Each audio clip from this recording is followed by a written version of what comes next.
New York Mets. The New York Mets. Them and the Yankees have been battling all throughout this 2021 season on who is the best team in the MLB. Right now, the New York Mets sit 55-49 in the win-loss column, giving them a .529 win percentage. Overall, they're 3.5 games up on second place, so they lead the National League East.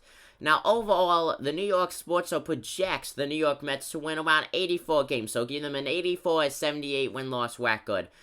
They are the only team in the NLE that has been consistent, and I gotta say, I cannot applaud them enough for that. The amount of injuries that the New York Mets have had and the amount of setbacks the New York Mets have had is truly unbelievable. The next man-up game is a great thing to see. And now it was just announced the other day that Jacob deGrom is gonna be out another, 2+ weeks, and they still don't have Noah Syndergaard back. The New York Mets are showing the New York Yankees who is boss right now in the next man-up game, because the Yankees have not been able to replicate that this season as they used to, and they were struggling to do that last season. The New York Mets are a very tough team this season. Like I said, they're a very consistent team. You look at the Phillies, they blow games like there's no tomorrow. You look at the Marlins, they're slowly creeping back into relevancy, but they're going to be another team that's going to finish way below 500. The Washington Nationals, they have sold shop. They are rebuilding right now.